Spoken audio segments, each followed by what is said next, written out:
Prison. I hear it's quite awful. Have you ever been?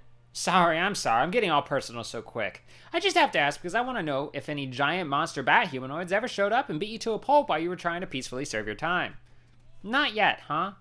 But in the Arkham series, that's basically just the yearly tradition. Sounds fun, right? Hiya friends, I'm Shenanigoon, your vigilant rat gamer, and I have just one simple question.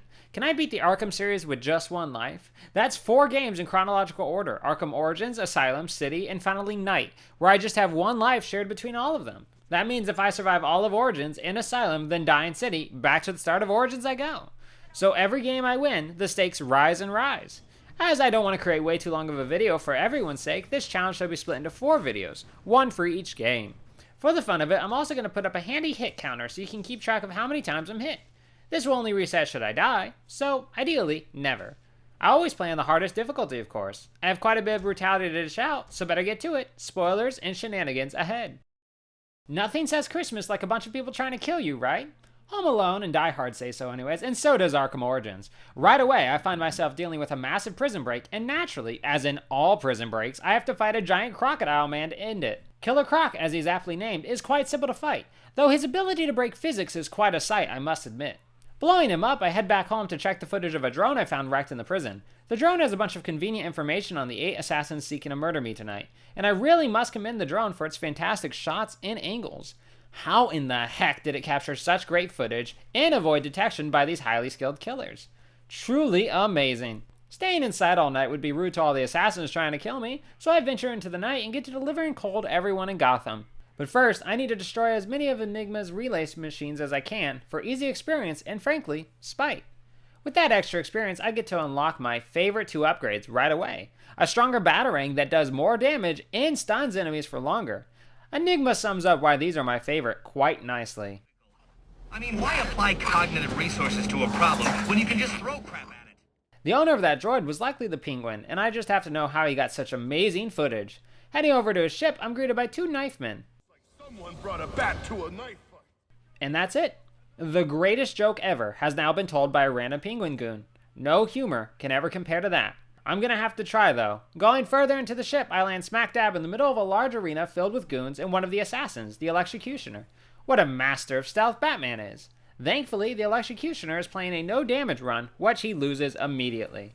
Hey, he tried a tough challenge. For that, I'll sub to him at least. His other subscribers swarm me for revenge, but they aren't much harder than their idol. Having infinite batarangs and the ability to dodge as much as I want makes for an easy win.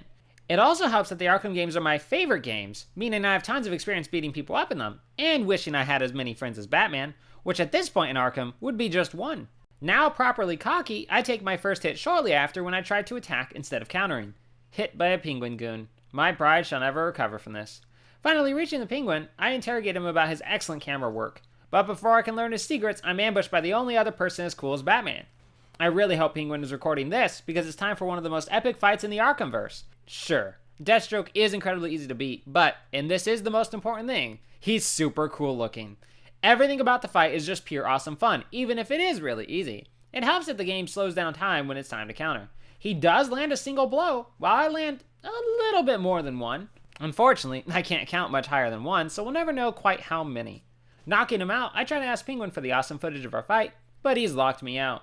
Batman can escape death trap after death trap, but opening a locked door is just downright impossible unless something is actively trying to kill him, I guess. Forced to depart, I run right into Anarchy outside the ship. Which, yeah, the city is in chaos, but I actually mean Anarchy, the rebellious anti-everything villain trying to blow up several Gotham landmarks. Taking out the men guarding the bombs, I learned that defusing bombs is actually really easy. I had no idea all one has to do is smash their hand right into the controls and just pull out all the wires. Movies always make it look so much harder. Thanks for educating me, Batman. So there's a ton of people trying to kill me, and shenanigans are afoot in the city, but now seems as good a time as any to practice my gliding skills. This is nice. Very peaceful. Alright, back to trying not to die. I learned Black Mass, the crime lord behind everything tonight, has been murdered. What a twist. Using my amazing detective skills of holding A really hard, while Batman explains everything, I discover a mysterious figure known as the Joker has something to do with this. I'm sure this Joker character is going to be a very minor character, and I doubt will cause the city that much trouble. You can quote me on that. I'm missing the full picture, so naturally it's time to break into the police station to figure it out. I sneak into the police station, brutalize some corrupt officers, grab a handy new gadget, then stop yet another breakout attempt. Good thing these criminals are all so good at escaping, I wouldn't want to run out of people to punch in the name of vengeance. Turns out the information I need is actually only accessible in the sewers, so I head to escape and run right into James Gordon. He tries to shoot me and I twist his arm, but how else is one supposed to meet their new best friend if not in a violent altercation? In the sewers, I discover more of Black Masked men. This city really has issues if even the sewers are filled with criminals and bombs. Finally, I have access to the information and have accidentally saved the police station from getting blown to smithereens. Accidental heroics for the win. With this info, I realize the Joker killed a Black Mask copycat and has kidnapped the real Black Mask. Racing to the bank to cash out my money before Joker steals it all, I find him there already with the actual Black Mask. He has a hostage, so I have to stand there as he shoots me, then barely survive getting blown up. Unfortunately, the hostage is dead, Black Mask is still Joker's captive, and he's escaped. So yeah, not my best performance. I'd give Batman an 8 out of 10 for it. Plus 8 for his sheer awesomeness, minus 2 for the dead people. I clear out the bank, but I guess the explosion messed me up worse than I thought, because right after, I get hit by a pipe, despite hitting counter, and then even worse, accidentally pop up right in front of a bunch of gunmen. Thankfully, I only get shot once, but usually that's not something you want to happen, even a single time. Tracking down Black Mask, here's where things go very poorly. Copperhead, one of the assassins, ambushes me, managing to poison me, which brings about terrible hallucinations. Like this lady, she really has mastered the customer service smile, hasn't she? The boss fight immediately starts off with a hit taken, and I quickly learn that Copperhead is too fast to get hit by my gadgets, so I'm forced to do this the old-fashioned way. While countering her moves definitely works, I find it much safer to continuously jump over her, break a hallucination, then repeat till it's just her and me. While effective, I still rack up more hits in this one fight than I had the entire run so far, going from 6 hits to 13 hits total. I track down the Joker to the hotel, but he has the most ingenious defense. The very ground and buildings themselves give way to nothingness every time I try to approach the hotel.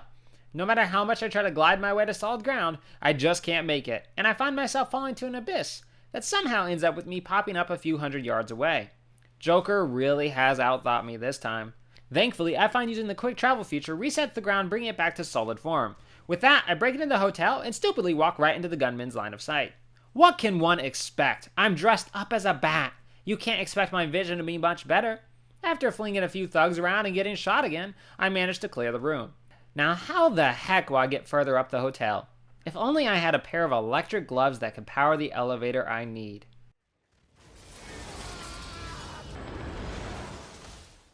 Oh, that's convenient. Truly a Christmas miracle. Climbing into an elevator, I had to take down the Joker when I'm discovered by Bane. One of the assassins and the only man big enough to make the Batman seem small, Bane throws me around with all the carrot toddlers shows their toys. Thus begins what I've always considered the hardest boss fight in the game. This makes me more cautious than I should be, and too much hesitancy causes hit after hit. After all my extra health is depleted, I finally beat Bane's first health stage. Of course, this turns Bane to drugs to even the playing field. Hey, he beat my first health stage too. Where's my power-up? Anyone got a shotgun or something? A really big stick? By the time I fumble through his second stage of health, I've lost nearly all my life. Oh, hell no. When he starts charging, I start running. Bane? Buddy, I'm sorry for however I've wronged you. I can pay you more than $50 million to not kill me. Don't ask how I have that kind of money. Just take it. Unfortunately, my plea for mercy doesn't work, and I have to struggle through the fight with just a sliver of my health remaining. Being so close to death puts me into ultra shenanigan mode, and I'm able to avoid attack after attack as I slowly push Bane's health downwards. And then, it happens. Of all things, it's a thug that hits me. At least have the decency to have Bane do the final blow. On the bright side, my hit counter is reset to 0. On the bad side, so is all my progress. In the same room as before, I take my first 2 hits when Batman dodges in place instead of over the enemy. Why does this room hate me so? In order to make up for that, I beat Deathstroke without getting hit. Not sure why Batman won't tie him up, so I settle for the next best thing, trying to blow up his unconscious body. It doesn't work, but at least I tried. Stopping Joker's men at the bank goes way worse when I fail to notice a goon, leading to plenty of new bullet holes for my suit. Outside, I hang out with the cops as they discuss ambushing me, and I thought I made new friends until one of them punches me. Story of my life. Immediately after, I come across an abandoned baby carriage. Heck no. Either that's a trap and I'm about to get killed, or that's a real baby and I'm not ready to be a papa. Not unless that baby is ready to fight crime with me. Copperhead goes much better this time, only landing 3 hits, which is progress, so that's something. Endlessly dodging then hitting before dodging again is truly the safest way to handle it, but I always get impatient, leading to damage. When I reach Bane, I'm ready for revenge. When I skip the cinematic, I find myself beating up a clown. Wow, what deja vu to my 9th, 10th, and 11th birthdays. This time I beat Bane's first 2 stages with only 1 hit received, but that doesn't stop me from racking up medical bills quite quickly. I'm able to finish the last of his health, and being I have to leave my house in 2 seconds, I stupidly set my controller down, thinking the fight is over, and only a cinematic remains. I haven't made this kind of mistake in many years, and I watch as Batman merely stands there, accepting his death by Bane. It would be moving in a way if it wasn't so gosh darn stupid. After beating Copperhead again and curing myself from her venom, I chose not to attack right away. I'm rewarded with a long stare down, and I have to ask myself, was this what she was actually doing the whole fight while I fought shadows? Well, now I'm just embarrassed. I nearly meet my end fighting Bane's mercenaries when I accidentally run into a mine, then get myself shot a ton. I'm not even at Bane yet, and I'm almost dead. Barely fleeing in time, I pick off the rest and go to fight Bane for the 3rd time, so that I can die to a thug for the 3rd time. Maybe Bane deserves his victory at this point. Except that goes against my inner rat spirit that says claw and nibble for victory no matter what. I beat Deathstroke without taking damage for the 3rd time in a row, and this time I received my first hit down in the sewers. 3 of them in a row. I guess that makes up for lost time. I decide to look into the Mad Hatter's kidnapping of a young woman, and when I get there I discover quite an odd club of men in rabbit masks. Well, I'm sure the police will discover this sooner or later. Good luck to them! Finally reaching Bane again, this time I come much more prepared for him. I have a stronger feel for how long I have between attacks, and by attacking, then dodging away when he strikes, I'm able to build a big enough combo off of him and his men to use my instant takedowns for fast damage. Bane does manage to hurt me 3 times, but finally I bring him down. And by that, I mean I get to watch a cinematic where Bane escapes with ease, and Batman rushes to save the Joker from falling to his death. Not quite the victory I had in mind, but I'll take it. With the Joker apprehended, I go after Bane. I discover his hidden lair filled with undeniable evidence that Vicky Vale, the famed journalist, is in fact the Batman. I knew it. I warned you there'd be spoilers. Before I can get back to ensure Alfred's safety, I have to stop Firefly from burning up a bunch of hostages. This is the part where my brain just chose to shut off, as I attack a bunch of the gunmen with just a smoke bomb in my wits. Which is to say, just a smoke bomb. This brings me an inch from death, and I guess this goon has mercy on me, because he has to know I'm hiding here, right? Guess it's a goon respect for a fellow goon moment. How nice. The rest of the bridge goes super smoothly, and I find myself up against Firefly himself. He's actually quite simple, as all I have to do is dodge till his flamethrower overheats and then unleash my assault. With Firefly down, I rush back home to Alfred, but it's too late. He's dead. Alfred! No! You can't die? This is a prequel, Alfred, and you're alive in the other games. You're legally obligated to stay alive. This shocks Alfred back to life, and just in time too. For now Blackgate Prison, the prison from the start of the game, is once again staging a massive breakout that I have to halt. Alfred was only dead for like a minute, so instead of being a whiner, he's more than fine continuing to stay up with me as I deal with this threat. They don't make them like Alfred Pennyworth, do they? The breakout is very easy to put an end to, and I find myself pit against Bane yet again.